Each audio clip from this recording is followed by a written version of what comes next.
बोलो। वह सत्य अहिंसा गांधी की हो गई है कैसे छुई हुई, बेशर्मी बढ़ती जा रही है दुष्कर्म घटा घनघोर हुई। आचरण भ्रष्टता दल दल में परसा हो तुम आकंठ भग्न, कंठावरोध का रोग लगा तो गान कहाँ से लाओगे। कंठावरोध का रोग लगा तो गान कहाँ से लाओगे। वह सत्यपरायणता भग कर मानो जा बसी नार्वे में, कर चुके हो उसका क्रिया कर्म परसा तुम दिवस 12वें में। जब तक न उसका पुनर्जन्म गौरव अतीत नहीं पाओगे, है भग्न तार वीणा तेरी तुम तान कहाँ से लाओगे। है भग्न तार वीणा तेरी तुम तान कहाँ से लाओगे। आलस्य द्वेष रंजिश में ही कर दिया वक्त जाया सारा, पन पाई फूट परस्पर की जिस सम्मुख बल वैभव हारा। सोमनस्य एकता की गंगा परसा क्या कभी बहाओगे। सोमनस्य एकता की गंगा परसा क्या कभी बहाओगे। मंदिर बनते काले धन से भगवान कहाँ से लाओगे। मंदिर बनते काले धन से भगवान कहाँ से लाओगे। आतंकी स्थान से घिरे हुए तुम कैसे चैन जुटाओगे। जिनकी वाणी नित नित बदले तुम कब तक धोखा खाओगे। मित्र देश ले एक साथ तुम कब रणभेरी बजाओगे। पर सार जगह प्रतिशोध रगों में जान कहाँ से लाओगे। पर सार जगह प्रतिशोध रगों में जान कहाँ से लाओगे। तुम बुलेट ट्रेन चलाने चले ये बात बड़ी सुखकारी है, पर इसमें व्ययशीला राशि परसाव सकल उधारी है। परसाव सकल उधारी है। जब तक इसमें व्ययशीला राशि परसाव सकल उधारी है, तुम मात्र नकल करते रहे तो जापान कहाँ से लाओगे। तुम मात्र नकल करते रहे तो जापान कहाँ से लाओगे। इसके पश्चात मैं कुछ समय पहले की एक घटना है कि मैं फ़ोन के ऊपर मैंने YouTube पर अंगुली रखी तो कुमार विश्वास का कि ये 4 पंक्तियाँ आई। मैं अपने गीत गज़लों से उसे पैगाम करता हूँ, उसी की दी हुई दौलत उसी के नाम करता हूँ। हवा का काम है चलना, दिए का काम है जलना। मैं अपना काम करता हूँ, अपना काम करती है।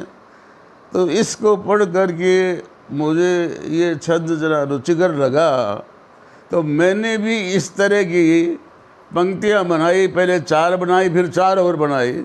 वो मैं आपके सामने मेरी पंक्तियाँ प्रस्तुत करता हूँ। मेरी पंक्तियाँ प्रस्तुत करता हूँ। मैं अपने मधुर लहजों में उसे संदेश देता था। मैं अपने मधुर लफ्ज़ों में उसे संदेश देता था। हृदय के मृदुल भावों को मुकम्मल पेश करता था। फिर भी वो विमुख रहती थी तो सम्मुख में भी नहीं जाता। फिर भी वो विमुख रहती थी तो सम्मुख में भी नहीं जाता। वह अपनी धुन में रहती थी, मैं अपनी धुन में रहता था। फिर मैंने 4 पंक्तियाँ और बनाई। उनकी 4 पंक्तियाँ सुनी तो उन्हीं के लहजे में बोलने के लिए, उसी छंद में बोलने के लिए मैंने 4 पंक्तियाँ और बनाई। मैं वह मुझसे रोज़ मिलती थी, कभी न निराश करती थी। मेरे बैठ कर सन्निकट मोहब्बत खास करती थी।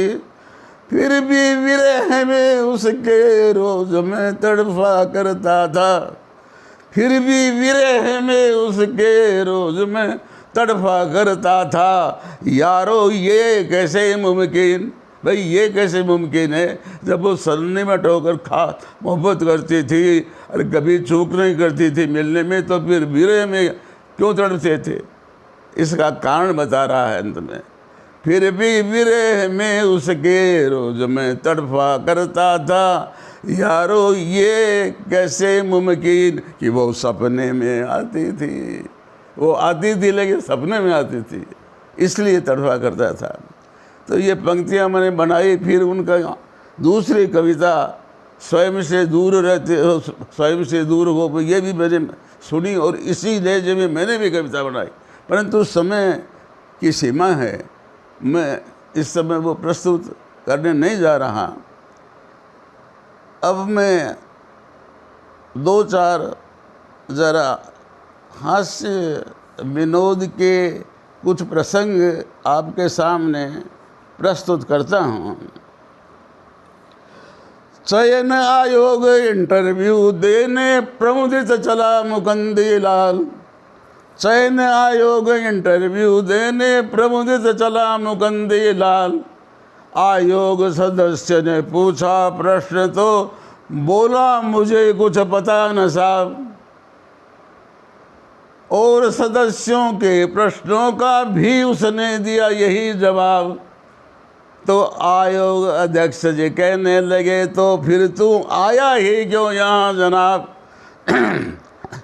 सविनय कहे मुकंदी बाबू पद पाना मेरा नहीं ख्वाब। सविनय कहे मुकंदी बाबू पद पाना मेरा नहीं ख्वाब। मैं तो आपको ये बताने आया कि मेरे भरोसे मत रह जाना आप। मैं तो आपको ये बताने आया कि मेरे भरोसे मत रह जाना आप। 60 वर्ष के दुलाराम की परसा मर गई थी पत्नी। 60 वर्ष के दुलाराम की परसा मर गई थी पत्नी। दुलाराम रोए ही रोए कहाँ बिला गई मेरी रतनी, कहाँ समा गई मेरी रतनी। लोगों ने समझाया उसको एक तो पहले जाता ये भाया।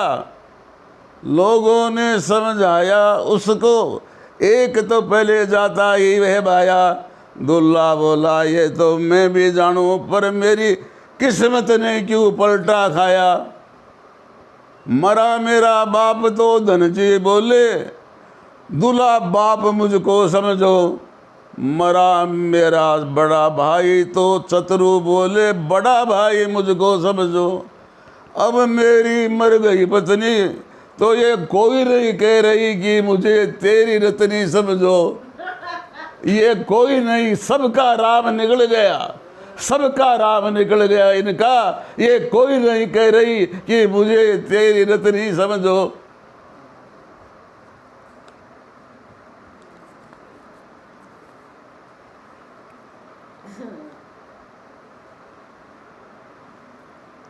हमारे एक मरियल शख्स ने मुक्केबाजी में जीता स्वर्ण, तो बड़े बड़े मुक्केबाजों के प्रसाद मुख हो गए विवर्ण। आकर के वे पैरों पड़ गए दादा कहाँ सीखे तुमने ये दाव। बोला भारतीय मैं हूँ भारत का सांसद, चलते जहाँ लात और मुक्के। मैंने सीखे दाव ये वहाँ पर जो चूक हैं कभी न चूके। मैंने सीखे दाव वहाँ पर जो चूक हैं कभी न सीखे, कभी न चूके। एक सज्जन के पेंट पर कुछ गिरा तो एक विदेशी ने कहा कि इसको झटपट साफ कर ली कीजिए नहीं तो छूट जाना का हुआ होगा। भारतीय ने कहा तुम विदेशी दूसरे को टोकने का ढूंढते रहते मौका। तेरा पीछे से कोट जल रहा, मैंने तो तेरे को नहीं टोका।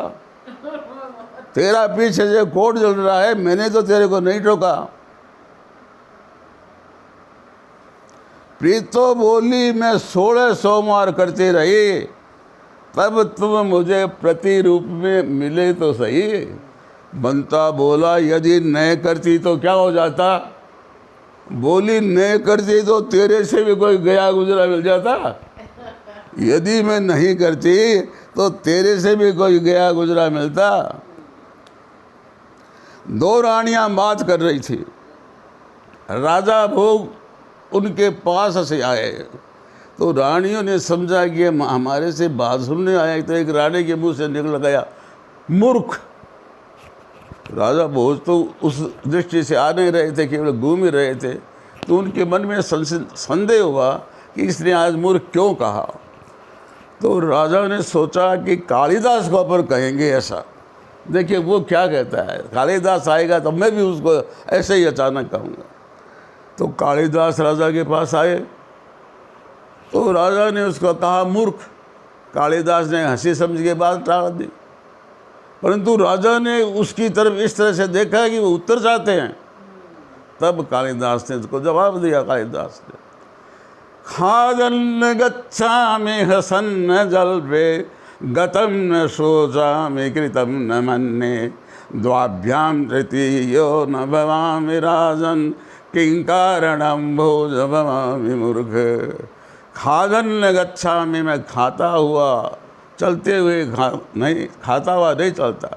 खादन्न गच्छामि हसन्न जल्पे हंसता हुआ नहीं बोलता, हंस भी रहा हूँ बोल भी रहा हूँ हंस ऐसा नहीं करता। हसन्न जल्पे गतम न सोचा में जो चीज़ हो ही गई और वो अन्यथा हो ही नहीं सकती उसकी मैं चिंता नहीं करता। गतम न सोचा में कृतम न मन्ये किसी का कोई कुछ कार्य कर दिया फिर उसको मैं उस पर अभिमान नहीं करता, उसको मानता नहीं याद रखता हूँ। कृतम न मन्ये और द्वाभ्याम तृतीयो न भवामि राजन। हे राजन, कोई दो आदमी बात कर रहे हो उनके निकट में नहीं जाता। द्वाभ्याम तृतीयो न भवामि राजन किं कारणम भोज भवामि मूर्ख। हे भोज में किस कारण मूर्ख हूँ। तो राजा के समझ में आया कि बात वही है, तुम निकट से निकले उनसे इस कारण से तेरे को कहा। उनके समझ में आया। एक लड़की को स्कूल में सब बुआ जी कहते थे, तो लड़की को फिर फील होने लगा, लड़की तो कुमारी थी और बुआ जी कहते थे। तो वो प्रिंसिपल के पास गई और प्रिंसिपल के पास जो ही गई तो प्रिंसिपल ने कहा आओ बुआ जी क्या शिकवा है। तो कहा कि शिकवा तो आपसे ही है, मेरे को बुआ जी कैसे कहा। मैं यही कहने आई कि लड़कियाँ मुझे सब बुआ जी कहते हैं, ये क्या बात हुई। तो बोला ये तो बात प्रचलित हो रही है, मेरे मुंह से निकल गया, मैं सॉरी फील करता हूँ। तुमको इससे चीड़ होती है क्या। बोले हाँ चीड़ होती है। तो बोले मैं 1 घंटे के बाद मैं अभी मीटिंग करूँगा और तेरी समस्या को हल कर दूँगा। तो प्रिंसिपल साहब ने मीटिंग की और लड़कों से कहा देखो इसका नाम बुआ जी है, मेरे मुंह से भी निकल गया, तो मैं तुम्हें कोई दंड नहीं दे रहा, केवल ये जानना चाहता हूँ कि इसको कौन कौन कहता है और कौन कौन नहीं कहता। तो सत्य बता दो, क्योंकि मैं खुद ही इसको बुआ जी बोल गया तो तुमको क्या दंड दे सकता हूँ। तो सच सच बताओ कि तो कौन कौन कहता है। तो सब लड़कों ने हाथ उठा लिया, केवल एक लड़के ने हाथ नहीं उठाया। तो प्रिंसिपल साहब ने उसको कहा कि तुम बड़े अच्छे लड़के हो, रत्न तो कोई बिरला ही होता है, कंकड़ों में जो रत्न निकलता है कितना बिरल होता है, तो तुम एक बच्चे इतने अच्छे हो, मैं तुम्हें बहुत शाबाशी देता हूँ कि तुम इतने अच्छे हो। तो लड़का कहने लगा साहब मैं कोई अच्छा नहीं हूँ, मैं तो इनके ही डोड़ का हूँ, ये जैसे वैसा ही मैं हूँ, मैं झूठी प्रशंसा कराने से मेरे कोई फ़ायदा नहीं है। और तो बोलो तुम इनसे डरते नहीं कहते क्या, किससे डरते हो क्या तुम। बोलो साहब मैं किसी से नहीं डरता, ये मेरे से सब डरते हैं, ये लड़के, मैं इनका बाप लगता हूँ, मैं वो भी बात रही है। तो बोले क्यों नहीं कहते फिर। बोले साहब ऐसी बात है कि लड़कों ने ऐसी समस्या कर दी कि मैं कह नहीं सकता। बोले क्या कर दी। बोले इसको तो सब कहते हैं बुआ जी, मेरे को कहते हैं फूफू जी, इसको सब बुआ जी कहते हैं, मेरे को कहते हैं फूफू जी। तो मेरे खुद को ही संकोच, मैं कह नहीं पाता, मेरे को खुद को संकोच हो रहा, मैं कह नहीं पाता।